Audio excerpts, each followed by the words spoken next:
Hey, what's up guys? My name's Josh Winiarski, and I'm a photographer and filmmaker here on YouTube as well as Instagram, and today we're going to be learning long exposure photography in 60 seconds.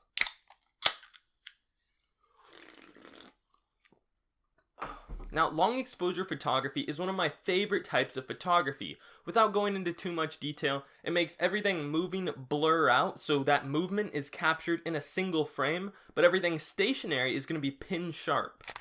But how do we do this? Well, I'm going to throw 60 seconds on the clock and explain it as quickly and efficiently as possible.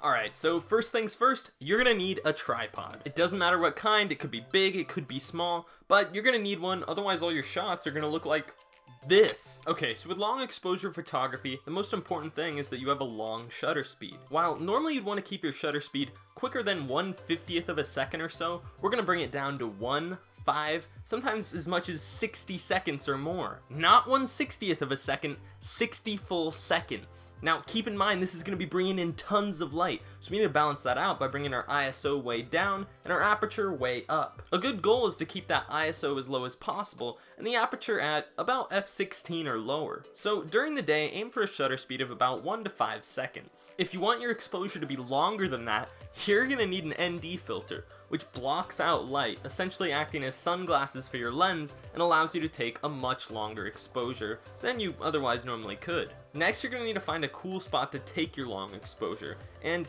anywhere with a cool composition and a moving subject is going to work. It could be a waterfall in the forest, it could be a car moving through the frame at night. Anywhere like that is going to make your picture awesome. I also recommend either using an intravolometer or setting a 2-second timer on your camera to eliminate camera shake. Otherwise, when you press the button, your camera will shake a little and your image won't be as sharp as it should be. It'll usually take a couple of tries to get it right, but play around with the shutter speed until you get something you're happy with and have fun with it. Anyways, that's it for me. Hopefully the concept isn't too difficult to grasp, and once you master it, you'll be able to take all kinds of crazy photos. Ferris wheels, fireworks, the world is your oyster. Once again, my name is Josh, and if you liked the video, be sure to like it. If you have any questions, have any comments, hit up that comment section down below, and if you want to see more content like this, consider subscribing to the channel.